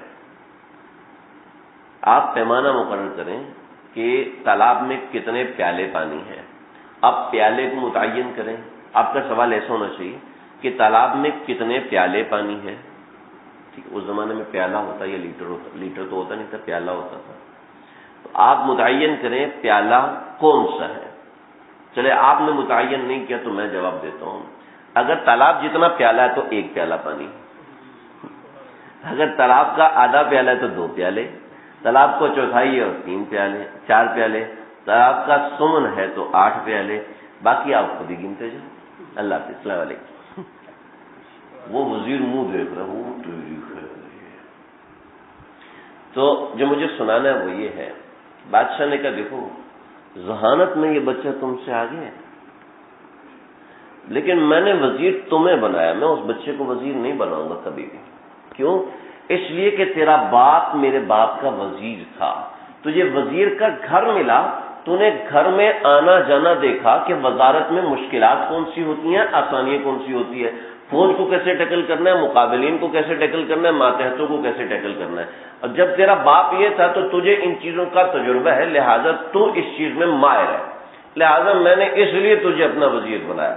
اللہ نے حضرت یوسف علیہ السلام کو کنعان سے نکالا تھا اس لیے کہ مصر کی حکومت حضرت یوسف علیہ السلام سے کروانی تھی، لہذا مصر کے سب سے طاقتور ترین انسان کے گھر میں اللہ رب العزت نے حضرت یوسف علیہ السلام کو رکھوایا۔ یہاں پر ایک مسئلہ ہے اور وہ یہ ہے کہ مصر میں حکومت کس کی تھی؟ اس کا جواب میں انشاءاللہ اگلی دفعہ دوں گا، کیونکہ وہ ایک لمبی بحث ہے، کچھ علمی بحث ہے، تو بالکل ابتدا میں کروں گا تو انشاءاللہ زیادہ سمجھ میں آئے گی۔ اس لیے کہ بہت سے مفسرین نے کہا کہ فراعین تھے اور بہت سے مفسرین نے کہا نہیں کہ کوئی اور بادشاہ تھا، تو میں انشاءاللہ اس کے بارے میں ذکر کروں۔ وَكَذَلِكَ مَكَّنَّا لِيُوسُفَ فِي الْأَرْضِ، اسی طریقے سے ہم نے یوسف علیہ السلام کو زمین میں جگہ دی، اس لیے جگہ دی، کیوں جگہ دی؟ تاکہ حضرت یوسف علیہ السلام امور سلطنت دیکھیں۔ اور کیا دیکھیں؟ جب آپ وزیر کے گھر میں ہیں، ٹھیک ہے، یعنی کہ مرکزی آدمی کے گھر میں تو فوج کے وزراء بھی وہاں آئیں گے، ٹھیک ہے، اکاؤنٹس کے وزراء بھی وہاں پر آئیں گے، خزانے کے ماہرین بھی وہاں پر آئیں گے، ارضیات کے ماہرین بھی وہاں پر آئیں گے، شکایت والے بھی وہاں پر آئیں گے، ہے نا جی۔ اب دیکھیں، ایک آدمی اگر اچھا پڑھ رہا ہے اور اس کا ابا اچھا پڑھا ہوا نہیں ہے تو وہ کیا کہتا ہے؟ وہ دیکھتے ہیں اچھا ابا ان کے ساتھ غلط کر رہے ہیں، میں اس سے کہوں گا، میں ایسے کروں، ہوتے نا ایسے۔ تو انسان پہلے سے منصوبہ بندی کرتا ہے، ابتدا سے اس کو منصوبہ بندی کرنے کا موقع ملتا ہے کہ ابا یہاں پر ایسے کر رہے ہیں، میں ایسا نہیں کروں گا۔ بہت سے لوگ کہتے ہیں نا، بہت سے لوگ بازار سے کھلونے ڈبل ٹرپل خرید لیے ہوتے ہیں، یہ کیوں اتنے کیوں خریدو؟ کیا یار ہمیں بچپن میں اماں ابا نے نہیں لے کے دیے، لہذا آج ہم اپنے بچوں کی خواہش پوری کریں گے۔ وہ 3 4 کھلونے لیتے ہیں ایک بچے کے لیے، کیوں لیتے ہیں؟ کس نے مجبور کیا؟ ابا نے کون سا آپ کے ظلم؟ لیکن ایک بچپن سے بات ذہن میں بیٹھی ہوئی تھی نا کہ ہمیں تو یہ والا کھلونا نہیں، اپنے بچے کو لازمی لے کے دیتا ہے نا جی۔ تو وزیر کے گھر میں رہتے ہوئے کسی سمجھدار آدمی کو منصوبہ بندی کرنے کی ضرورت نہیں، اس کے ذہن میں خود ہی منصوبہ آتا ہے۔ جیسے کہ حضرت سلیمان علیہ السلام حضرت داؤد علیہ السلام کے بیٹے ہیں، حضرت داؤد علیہ السلام بادشاہ تھے، حضرت سلیمان علیہ السلام ان کے بیٹے تھے۔ حضرت داؤد علیہ السلام نے کئی فیصلے کیے اور حضرت سلیمان علیہ السلام نے ان کو توڑ کے صحیح کر دیا۔ حضرت سلیمان علیہ السلام ہیں 19 برس کے، جتنا یہ ہے، ٹھیک ہے، اور حضرت داؤد علیہ السلام اتنے بڑے جیسے حضرت آپ کے ان کے ابا ہیں۔ ایک عورت آئی، لڑائی کر رہی ہے، اس کی گود میں جو بچہ ہے وہ میرا ہے، اور جو دعویٰ کر رہی ہے اس کی گود میں جو بچہ ہے وہ میرا ہے، وہ چیخ رہی ہے، مچایا ہوا، دلائل دی، دیکھو اس کا رنگ، اس کی شکل۔ اب بچہ ہے 5 دن کا، 5 دن کا بچہ تو ہر عورت کے ساتھ ملتا ہے جی، جو عورت اٹھا لے گی اس کا بچہ ہو جائے ہے جی۔ ایک ہی قبیلے کی عورتیں ہوں، ایسا نہیں کہ ایک اسرائیل کی اور دوسری پاکستان کی، تو فرق ہوگا نا، تو ایک انڈونیشیا کی اور دوسری پاکستان کی، وہ فرق ہوگا۔ اب ایک ہی قبیلے کی، ایک ہی خاندان کی 2 عورتیں لڑائی ہو رہی ہے کہ بچہ میرا بچہ، اس کا بچہ رات کو شیر اٹھا کے لے گیا، اس نے میرا بچہ قابو کر لیا۔ اب اس نے دلائل دی، دوسری تو بوگی تھی، آتا ہی نہیں تھا اس کو، اللہ میاں کی گائے تھی، اس کو کچھ نہیں آتا، چنانچہ وہ بولنے لگے تو یہ آگے سے دیکھ میرے پاس آ کے خوش ہو رہا ہے، اب ذرا اس کو کھلانے کا طریقہ آتا ہے۔ حضرت داؤد علیہ السلام نے کہا دیکھو سارے دلائل اس کے حق میں، لہذا بچہ اس کو دے دو، چنانچہ دے دیا۔ حضرت سلیمان علیہ السلام کہیں کھیل گئے تھے، ان کو قصے کا پتہ چلا بہت خطرناک کیس آیا ہوا ہے، سارا شہر جمع ہے، حضرت داؤد علیہ السلام کیا فیصلہ کرتے ہیں؟ اور جناب حضرت سلیمان بھاگے، جب وہ آئے حضرت داؤد نے فیصلہ لکھا، اٹھ کے چلے گئے۔ حضرت سلیمان آ کے پیچھے کٹ ہوئے، دوبارہ آؤ، دوبارہ بلایا، کہاں مجھے دلائل دو، کہا بادشاہ نے فیصلہ کر دیا، میں فیصلہ منسوخ کرتا ہوں، لاؤ۔ اب بیٹا تو فیصلہ منسوخ کر سکتا ہے نا، لاؤ جی اپنے دلائل دو، دوسری عورت سے بولنے نہیں ہو رہا۔ حضرت سلیمان سمجھ گئے کہ بچہ ہے اس کا، کیونکہ جو چیز نیچے سے نظر آتی ہے وہ اوپر سے نظر نہیں آتی ہے نا جی۔ جو نیچے سے اوپر جاتے ہیں وہ ہر منزل کو پار کر کے جاتے ہیں، جو ڈائریکٹ اوپر بن کے بیٹھ جاتے ہیں، جیسے ابا کے پیسے ملے بیٹے کو اور بیٹا فیکٹری کے اوپر آنر بن کے بیٹھ گیا، تو اس کو نیچے والوں کا احساس نہیں ہوتا عام طور پہ، اور جو نیچے سے محنت کرتا ہوا جاتا ہے اس کو بہت چیزیں سمجھ میں آتی ہیں۔ چنانچہ حضرت داؤد علیہ السلام حضرت سلیمان نے کہا اچھا یہ بات ہے، اب وہ ہے جوان، اب وہ جو بھی فیصلہ کریں گے ماننا پڑے گا، اور حضرت داؤد علیہ السلام بوڑھے، اب کیا ہے، کہا کہ بچے کو درمیان میں رکھو، لوگوں نے سمجھا کہ بچے کو درمیان میں رکھ کے بچہ جس کی طرف جائے گا، 5 سال کا بچہ کس کی طرف جائے گا؟ سارے پریشان، بچے کو درمیان میں رکھو، کہا جلاد کو بلاؤ، 2 ٹکڑے کر دو، ایک اس کو اور ایک اس کو دے دو۔ تو جو ادھر والی عورتیں کہتے ہیں نہیں میں جھوٹ بول رہی تھی، میرا بچہ ہے ہی نہیں، یہ اسی کا بچہ ہے، دیکھو سارے دلائل اس نے دیے ہیں، یہ باتیں اس نے کی، یہ اسی کا بچہ ہے۔ دوسری بدھی وہ اس کو سمجھ ہی نہیں ہے کہ میرے ساتھ کھیل کیا کھیلا ہے، اس کو سمجھ ہی نہیں لگی، اور کہنے لگی وہ آگے سے چپ کرے نہیں بچہ اس کا دے دو دے دو دے دو۔ اب ادھر درد صرف ماں کو ہو سکتا ہے، کسی اور کو نہیں ہو سکتا۔ حضرت سلیمان نے وہاں ہاتھ رکھا، کہا کہ بچہ اٹھاؤ، اٹھایا، کہا اس کو دے دو، بچہ اسی کا ہے، اس لیے کہ ہو نہیں سکتا کہ ماں اپنے بچے کو 2 ٹکڑے ہوتا دیکھ لے اور اس کی عقل ماری گی، اس کو سمجھ ہی نہیں ہے کہ فیصلہ کیا ہوا ہے۔ ایسا ہو بھی سکتا ہے یعنی، اور اس کو فوراً ہے کہ اگر خدا نہ خواستہ بچے کو چاقو لگے تو بچہ تو گیا، تو میرا بچہ تو کم از کم بچ جائے، چاہے کسی اور کے پاس رہے۔ تو یقیناً یہ ماں یہ جھوٹی، اس کو کوڑے بھی مارو، اس کو کوڑے بھی مارو۔ 4 کوڑے مارنے کے بعد کہنے لگے ہاں بچہ اسی کا تھا، میرا نہیں تھا، فوراً مان گئی۔ اور یہ ایسا فیصلہ تھا جس نے حضرت داؤد علیہ السلام کو ہلا کے رکھ دیا، یعنی جو نیچے سے بیٹھ کے دیکھ رہے ہیں نا، تو حضرت سلیمان علیہ السلام کو اللہ نے ویسی فہم اور فراست دی تھی، لیکن یہ ایسے نہیں ملتی۔ جب آج میں کہنا شروع کر دوں میں اپنے ابا کو دیکھا تھا، میں اس وجہ سے ہوں کہ میں نے ابا کی غلطیاں پکڑی، ایسا نہیں ہے۔ دیکھو وجہ ہے اس کی، میں آپ کو بتا دوں۔ وَلِنُعَلِّمَهُ مِن تَعْوِيلِ الْأَحَادِيثِ، وہ اگلی آیت میں انشاءاللہ آئے گا، میں انشاءاللہ اس کو ذکر کروں گا۔ وَلِنُعَلِّمَهُ مِن تَعْوِيلِ الْأَحَادِيثِ، اور ہم اس کو باتوں کی تعبیر دیں۔ کیوں کیسے دیں باتوں کی تعبیر؟ جب حکومتی امور دیکھے گا، جب حکومتی معاملات دیکھے گا مجرم جرم کیسے کرتا ہے۔ اب میرے سامنے ایک فقیر ہے، اللہ کے واسطے دے دو، رو رہا ہے، میں دوبارہ کبھی پیسے نہیں مانگوں گا، کبھی، میرا اللہ کی قسم میرا وعدہ ہے میں کبھی پیسے نہیں مانگوں گا، آج عید کی رات میں مجھے 100 روپے دے دو، میرے کچھ نہیں ہے۔ یہ میں نے کہا پکا دوبارہ نہیں مانگوں گی؟ میں پکا وعدہ کرتا ہوں، اللہ کی قسم کھاتا ہوں۔ میں نے اس کو 100 روپے دے دیا۔ تو مجھے دکان والا کہتا ہے دکان پہ مولوی صاحب ایسے باتوں پہ اعتبار کر لیتے، میں نے کہا یار وہ قسم کھا رہا ہے، قسم جھوٹی تو نہیں کھا سکتا، مسلمان ہے، رمضان ابھی ختم ہوا ہے، عید کی رات ہے، خوشی کا موقع ہے۔ میں نے دیکھا اگلی دکان پہ پیسے، ایک بندے کو پھر قسم دے کے پیسے مانگ رہا، دل تو کیا بھی اس کو روک کے نا، اس کو کوئی شرم نہیں آتی۔ اب یہ چیز جب میں دیکھوں گا تو مجھے سمجھ میں آئے گی نا یہ دھوکے باز لوگ ہوتے ہیں، یہ دیکھے بغیر تو سمجھ میں نہیں آئے گی نا۔ مجرم جرم کرنے کے بعد کیسے منہ کرتا ہے، اور مجرم جرم کرنے کے بعد منہ کتنا معصوم بناتا ہے نا۔ یہ جو طالب علم ہوتے ہیں جب یہ داخلے کے لیے جاتے ہیں اس وقت ان کا منہ دیکھو، اتنے معصوم ہوتے ہیں، اتنے دیکھ کے دیکھتا داخلہ دے دے، اور جب وہ سال کے دوران حرکتیں کرتے ہیں او ہو نکال دے، ایسا تھوڑی ہے، میں کسی باپ کا نوکر تھوڑی ہوں۔ تو ایسے ہوتا ہے۔ تو مجرم کیسے منہ بناتا ہے؟ وَلِنُعَلِّمَهُ مِن تَأْوِيلِ الْأَحَادِيثِ، ایسی جگہ پہ رہ کے انسان سیکھ سکتا ہے، دیہات میں نہیں سیکھ سکتا۔ کنعان میں حضرت یوسف امور سلطنت نہیں سیکھ سکتے تھے۔ دیکھو دنیا دارالاسباب ہے، اللہ نے انبیاء کو بھی کسی جگہ پر بٹھایا ہے تو ان سے مشقت کروائی ہے۔ واللہ غالب علی امرہ ولکن اکثر الناس لا یعلمون، اکثر لوگ تو جانتے نہیں، کہتے ہیں یار ہمارے ساتھ مصیبت آئی ہے، ہمارے ساتھ تکلیف آئی ہے، ایسا ہوا ویسا ہوا، تو اکثر لوگ ایسا سمجھتے ہیں، لیکن اصل میں اللہ کی اس کے پیچھے حکمت کچھ اور ہوتی ہے۔ کچھ وَلَمَّا بَلَغَ أَشُدَّهُ آتَيْنَاهُ حُكْمًا وَعِلْمًا وَكَذَلِكَ نَجْزِي الْمُحْسِنِينَ۔ بہت باتیں ہیں اس آیت کے اندر، بے شمار چیزیں ہیں اس آیت کے اندر۔ وَلَمَّا بَلَغَ أَشُدَّهُ، جب وہ 40 سال کے ہوئے یا بڑی عمر کے ہوئے، آتَيْنَاهُ حُكْمًا وَعِلْمًا، ہم نے ان کو حکمت دی، ہم نے ان کو علم دیا۔ بس ایک بات کہہ کے ختم کرتا ہوں، یہ ایک نبی کے بارے میں ہے، ہمارے لیے اس میں کیا ہے؟ ہمارے لیے اس میں اتنی زبردست بات ہے، بڑے بزرگان دین فرماتے ہیں جو شخص 40 دن، جو شخص اپنی عمر کے 40 سال ایسے گزار لے جس میں تقویٰ ہو، جس میں متانت ہو، جس میں سنجیدگی ہو، جس میں تقویٰ ہو، متانت ہو، سنجیدگی ہو، یعنی کوئی چیز خلاف شرع نہ ہو۔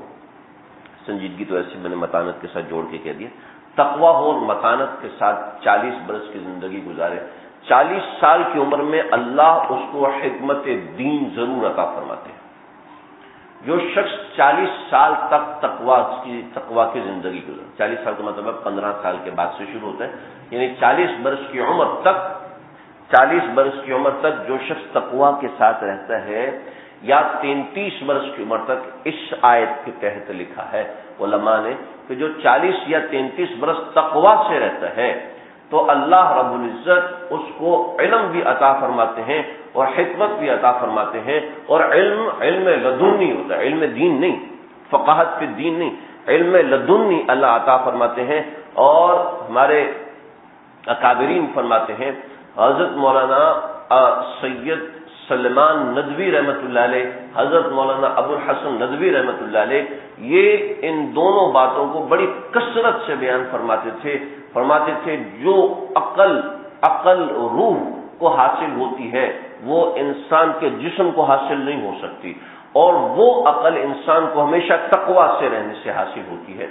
جو شخص میں آج حضرت والا کا بیان سن رہا تھا، حضرت نے دعا فرمائی، رولا دیا، فرمایا کہ اے اللہ، گناہ کرنا تو دور کی بات، اکثر ایک سانس آپ کو ناراض نہیں کرنا چاہتا، ایک سانس آپ کو ناراض نہیں کرنا چاہتا۔ جو شخص ایسے حکمت بھرے 40 سال گزارے، اللہ اس کو حکمت اور علم دین ضرور عطا فرمائیں گے، اور ایسا عطا فرمائیں گے۔ ابو الحسن ندوی رحمۃ اللہ علیہ، سید مولانا ابو الحسن ندوی رحمۃ اللہ علیہ فرمایا کرتے تھے کہ دوستو، اللہ ایسی حکمت عطا فرماتے ہیں کہ بڑے بڑے بادشاہوں کی عقل اس کے سامنے فیل ہو جاتی ہے، بڑے بڑے بادشاہوں کی عقل فیل ہو جاتی ہے۔ شرط ہے کہ انسان تقوی کے ساتھ زندگی کی 40 برس گزارے، شرط ہے زندگی کا جو وقت ہے وہ تقوی کے ساتھ گزارے۔ اور یہ 40 برس کی عمر کسی کی گزر چکی، کسی کی کچھ باقی ہے، اس کے ذہن میں ایسا خیال پیدا ہو رہا ہے کہ میرے تو یہ وقت گزر چکا، جن کا دیکھو نہیں گزرا، جیسے آپ جو کچھ نوجوان بچے بیٹھے ہو، آپ کا نہیں گزرا۔ یقین کرو جب گناہ کا موقع آتا ہے، جیسے اگلے درس میں آئے گا، گناہ کا جب موقع آتا ہے اس وقت پتہ چلتا ہے، اس وقت نہیں پتہ چلتا۔ گناہ کا جب موقع آتا ہے، نیکی کا جب موقع آتا ہے، موقع مل رہا ہے، موقع ہے نماز پڑھنے کا، نہیں پڑھ رہا۔ ہمارے حضرت ڈاکٹر شفقت صاحب فرماتے ہیں کہ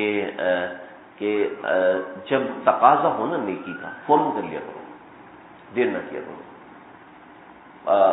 اس نصیحت سے، یہ نصیحت میں نے آج سے تقریباً 12 سال پہلے سنی تھی۔ یقین کیجیے اس نصیحت کا اتنا فائدہ ہے میں نہیں بتا سکتا آپ کو۔ نیکی کا کبھی کبھی دل کرتا ہے نا، عمر کرتا ہے نا، لیکن خاص طور پر جوانی میں بہت زیادہ کرتا ہے۔ جب انسان کا بال سفید ہو جاتے ہیں تو پھر ٹھنڈی نیکیاں ہوتی ہیں، جوانی میں گرم نیکیاں کرنے کا دل کرتا ہے، جیسے گرم موٹر سائیکل چلانے کا دل کرتا ہے نا، 110 120 پہ جاؤں، مزہ ہے۔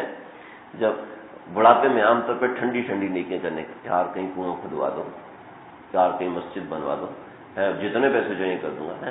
بڑھاپے میں انسان ٹھنڈی نیکیاں کرتا ہے، اور جوانی میں انسان گرم نیکیاں کرتا ہے۔ اور آج اعتکاف بیٹھتے ہیں، اس دفعہ اعتکاف بیٹھتے ہیں، مزہ آئے گا اس دفعہ۔ یہ یعنی مشکل ترین کام کرتا ہے۔ جب جوانی میں آپ کو نیکی کرنے کی طلب پیدا ہو، فوراً کر لیے، دیر نہ کیے۔ مثلا 2 رکعت نماز پڑھنے کا جی کر، کتنی بھی مشقت اٹھا کے پڑھ لو نماز، یقین کرنا اتنا مزہ آئے گا کہ مزاج نیکی والا بن جائے گا، مزاج میں نیکی غالب آ جائے گی۔ تو جس کی عمر 40 برس تک نہیں پہنچی وہ اپنی اس عمر کو استعمال کرے، تجربہ کر کے دیکھ لیں۔ ہمارے بزرگوں کا چیلنج ہے، کوئی 40 برس کی عمر تک تقویٰ سے رہے۔ تقویٰ سے رہنے کا مطلب یہ نہیں گناہ نہیں ہوگا، گناہ ہو سکتا ہے، توبہ کرے، گناہ ہو سکتا ہے، کرے گا نہیں۔ یہ نہیں کہ گھر میں میچ لگا کے دے رہے ہیں، گھر میں ورلڈ کپ چل رہا ہے۔ مجھے رمضان کے آخر میں پتہ چلا، کسی نے بتایا جی ورلڈ کپ چل رہا ہے۔ میں نے کہا انا للہ، ہمارے حضرت صحیح فرماتے ہیں، یہ لوگ رمضان میں میچ شروع کرواتے ہیں تاکہ امت مسلمہ رمضان سے دور ہو۔ میں تو رونا آ گیا۔ میں نے کہا یار یہ کیا، یہ 27ویں رات کو جا کے میچ دیکھ رہے ہیں یہاں سے، اور یہ نہیں کہ لوگ نوجوان اس لیے مسجد میں نہیں آ رہے۔ میں سمجھوں کہ ہماری کوئی کمی ہے، یقیناً ہماری کمی ہے، لیکن مجھے کیا پتا کہ یہ گند چل رہا ہے اس طرح۔ تو جوانی کے اندر گناہوں کے تقاضے بھی شدید ہوتے ہیں، تو نیکی کا تقاضا بھی شدید ہوتا ہے۔ 40 برس جس کی عمر نہیں ہوئی وہ اپنی عمر کو غنیمت جانے، کسی کا 1 سال باقی، کسی کے 2 سال باقی، اور کسی کی عمر اوپر ہو چکی ہے، تو کوئی گھبرانے کی بات نہیں۔ اس کے بعد 2 راستے ہیں۔ پہلا راستہ ہے توبہ کرے۔ توبہ اللہ کو بڑی پسند ہے، اتنی پسند ہے۔ ہر چیز کی تلافی ہے. ہمارے مفتی نعیم صاحب کے پاس میں ایک بار پریشان ہو گیا. میں گیا، بہت پہلے کی بات ہے، میں گیا اس سے، جی بہت پریشان ہوں، یہ شخص انتہائی مایوس ہے، انتہائی مایوس ہے. کہتے میں نے ابا کو ناراض کیا، ابا مجھ سے ناراض تھے اور مجھے کہا کہ میرے جنازے کو کندھا نہیں دینا، انتقال ہو گیا، مجھے میرے بھائیوں نے قبر پہ جانے نہیں دیا، میں کیا کروں؟ مسکراتے ہوئے فرمایا کوئی بات نہیں. صرف اتنی سی بات سے میری ٹینشن تو ختم ہو گئی. کیا کوئی بات نہیں، توبہ کرنے سے ہر چیز کی تلافی ہو جاتی ہے. اس کی بھی ہو جائے گی؟ کہا جی اس کی بھی ہو جائے گی. کہا استاد جی جو استاد وہ اپنے والدین کی خدمت کرنی تھی، کہ اس میں کون سی بات ہے؟ دعا کرے وہ بھی تلافی ہو جائے گی. دعا کرے اللہ نے پیسے دیے ان کی طرف سے صدقہ جاریہ کرے، ان کی طرف سے صدقہ کرے، بس اس کی بھی تلافی ہو جائے گی. کیا ہمارا پیارا دین ہے. اگر جو 40 برس سے اوپر ہو گئے، نمبر 1 تو توبہ کرے، نمبر 2 اس کی تلافی کرے اپنی اولاد کے اوپر، اپنی اولاد پہ اس کی تلافی کرے. جس کی اولاد نہیں ہے وہ صدقہ جاریہ کے ذریعے سے تلافی کرے، یعنی کسی کی اولاد کے اوپر دین کی محنت کرے، کسی دوسرے کے اوپر دین کی محنت کرے، تو اللہ رب العزت انشاءاللہ اس کی اولاد کو ایسا بنائیں گے. ہمارے بہت بڑے بزرگ ہیں، اصل میں چونکہ مختلف فی شخصیت ہے اس لیے میں نام نہیں لینا چاہتا. تو ایک حلقے میں بیٹھے ہوئے تھے اور بڑا اللہ نے ان کو نوازا ہے، بڑا کام لیا ہے. جو کمیاں کوتاہیاں ہر بندے میں ہوتی ہیں، کسی کا ہائی لائٹ ہو جاتی ہے، کسی کا اللہ چھپا دیتے ہیں، ہمارے اللہ نے چھپا دی ہیں. اس وجہ سے چند ایک لوگ پسند محبت سے دیکھ لیتے ہیں، پیار سے بات کر لیتے ہیں. کہنے لگے حضرت آپ بتائیے کہ آپ کو جو اللہ نے اتنا نوازا اس کا راز کیا ہے؟ تو کہنے لگے وہ تھوڑا سا گستاخ ٹائپ آدمی تھا. گستاخ ٹائپ نہیں، جرت والا آدمی، گستاخ نہیں، جرت تو بول گیا، ورنہ کسی میں ضرورت نہیں تھی. بیان کے دوران کھڑا ہوا، حضرت بیان بند کریں، حضرت مجھے یہ بتائیں کہ اللہ نے آپ کو اس چیز سے کیسے نوازا؟ دیکھ کے چپ ہو گئے. پھر اپنے امامے سے پلو صاحب اپنے آنسو پہنچے، تھوڑی دیر سر جھکا کے بیٹھے تھے. فرمانے لگے کہ کوئی رات ایسی نہیں گزری، کوئی رات ایسی نہیں گزری جب میں نے ماں کو رات 1 بجے تک کھڑے ہو کر نماز پڑھتے نہ دیکھا. اور میری ماں دعائیں کرتی تھی، اس کے کمرے سے آوازیں میرے کمرے میں آتی تھی. کہتا 1 بجے وہ لیٹتی تھی، ابا کو جگاتی تھی، پھر ابا کھڑے ہو کے صبح تک میں ابا کی زبان سے اپنے بارے میں دعا سنتا تھا. دوستو ماں باپ کی دعا، ہم تو آدھا منٹ کی دعا نہیں کرتے. اولاد کے ساتھ نفرت، اولاد کے ساتھ غصے والا رویہ، اولاد کے ساتھ مخالفت والا بیہیویئر، کیا اولاد ماں باپ کو اپنا مخالف فریق سمجھنے لگتی ہے؟ تو جو خود محنت نہیں کر سکے، اپنی اولاد کے لیے ایسے اسباب پیدا کریں کہ اللہ ان کو حکمت عطا فرمائے. یوسف جب ہی بنتا ہے جب باپ یعقوب جیسا ہو. جب باپ یعقوب جیسا 7 برس کی صحبت اپنے باپ کی پائی اور انہوں نے کہاں پہنچایا. تو دوستو یہ فلما بلغ اشدہ آتیناہ حکما وعلما، اس میں یہ بڑا ضروری مضمون ہے. میں نے نانا کرتے ہوئے بھی تقریباً سارا سنا دیا. اللہ تعالیٰ مجھے، اللہ آپ کو، اللہ ہم سب کو اپنی زندگی پہ محنت کرنے کی توفیق عطا فرمائے، اپنی اولاد کی زندگی پہ محنت کرنے کی توفیق. دوستو جو گناہ کرتا ہے اس کو علم اور حکمت کبھی نصیب نہیں ہوتا. فإن العلم نور من الہ واللہ لا یعطی نورہ للعاصی. اللہ کسی گناہ گار کو اپنا علم نور نہیں دیتے. اب گھر میں کرکٹ میچ چل رہا ہے، گھر کے اندر ہماری عورتیں موبائل پہ فلمیں دیکھ رہی ہیں، ہماری عورتیں موبائل پہ ڈرامے دیکھ رہی ہیں، ہم موبائل کے اوپر کیسز چیک کر رہے ہیں، ہم موبائل کے اوپر فنی کلپس دیکھ رہے ہیں، ہم موبائل کے اوپر لگے ہوئے ہیں، کمپیوٹر پہ لگے ہوئے ہیں. تو اولاد کیا سیکھے گی ہم سے؟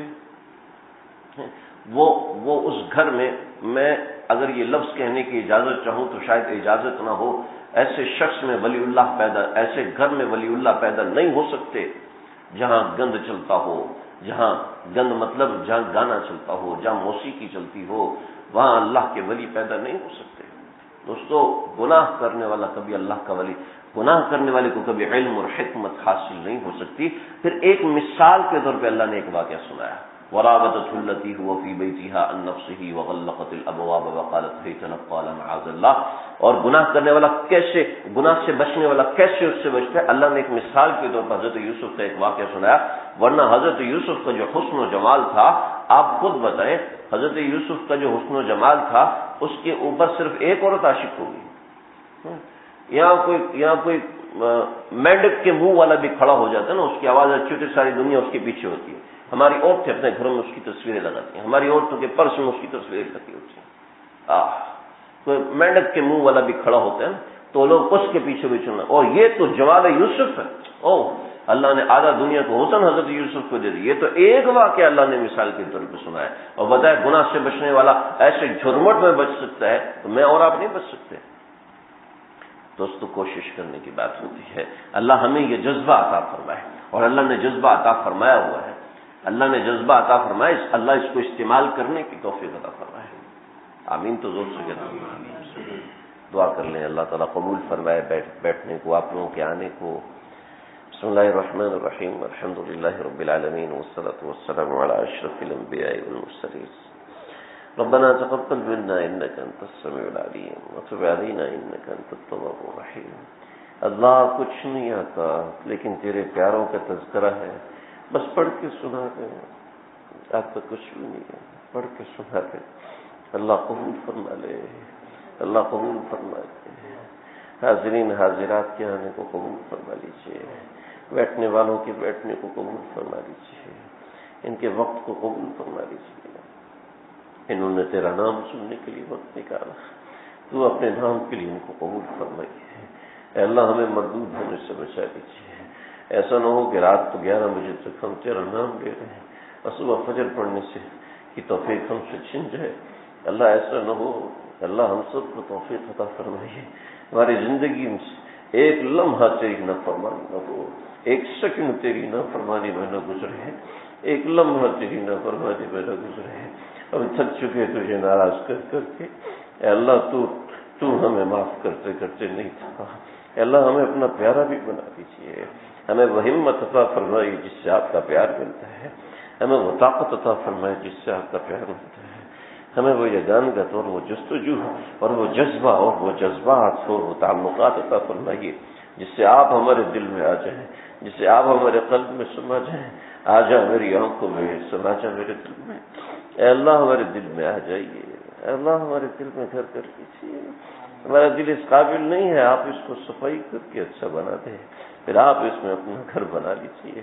اے اللہ جو کہا ہے سنا ہے، کہنے والا محتاج، سننے والے محتاج.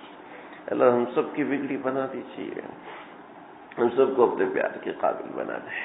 جو تیرے پیارے کا تذکرہ شروع کیا، جو تیرے پیارے کا تذکرہ ختم کیا، جو تیرے پیارے کا تذکرہ ہوتا رہا، اس تو پہلے ہمیں بھی اپنا پیارا بنا دیجیے. ہمیں بھی اپنا پیارا بنا دیجیے. ہمیں وہ ایک سانس قبول نہیں جس ایک سانس میں ہم آپ کو ناراض کریں.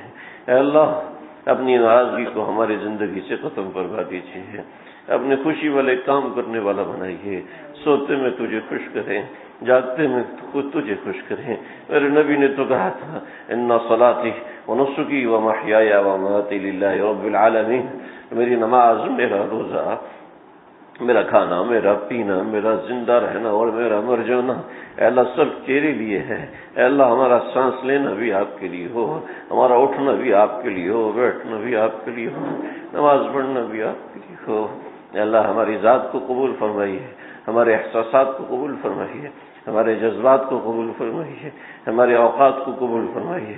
اے اللہ ہمارے ایک ایک لمحے کو اپنی ذات کے لیے قبول فرما لیجیے. اے اللہ جو لوگ بیمار ہیں، گھروں میں، اسپتالوں میں، سب کو صحت کلی عطا فرما دیجیے. صحت کامل عاجلہ مستمر عطا فرما دیجیے. ہمارے فاروق بھائی کی اہلیہ کو صحت کلی دیجیے. ہمارے نعمان بھائی کے بیٹے عبداللہ کو، حسن کو، ان کے والدہ محترمہ کو، ان کے والد محترم کو صحت کلی، صحت کاملہ عاجلہ مستمر عطا فرما دیجیے. اس مجلس کو اپنے پیاروں سے آباد فرما دیجیے. اس گھر کو اپنے پیاروں سے آباد فرما دیجیے. یہ جو جگہ انہوں نے دین کے کام کے لیے مختص فرمائی ہے اے اللہ اس جگہ کو اپنے بارگاہ میں قبول فرمائیے. لوگوں کو یہاں قرآن سیکھنے والا، فقہ سیکھنے والا، حدیث سیکھنے والا، تیرا دین سیکھنے والا، تیری محبت سیکھنے والا بنا دیجیے. اے اللہ چہارے عالم میں اس کا ڈنکا پٹوا دیجیے. اے اللہ اے اللہ بے اولادوں کو نرین و صالح اولاد کی دولت سے نواز دیجیے۔ اے اللہ جو لوگ اپنی اولاد نہ ہونے کی وجہ سے پریشان ہیں، محض اپنے فضل و کرم سے ان کی پریشانی دور فرما دیجیے۔ اے اللہ ہمارے آصف بھائی کو نرین و صالح اولاد کی دولت سے منور فرما دیجیے۔ اے اللہ ہماری جملہ مقاصد حسنہ، ہمارے دل کی دعاؤں کو، دل کی گزارشوں کو اپنی بارگاہ میں قبول فرمائیے۔ بہت سے لوگوں نے دعاؤں کو کہا ہے، جو کہنا چاہتے تھے نہیں کہہ سکے، جو امید وابستہ رکھتے ہیں، جنہوں نے پیغام بھیجے نہیں ملا، اللہ سب کی بگڑی بنا دیجیے، اللہ سب کی بگڑی بنا دیجیے۔ اللهم ربنا تقبل منا انك انت السميع العليم وتب علينا انك انت التواب الرحيم، وصلى الله تعالى على خير خلقه محمد وآله وصحبه اجمعين برحمتك يا رب العالمين۔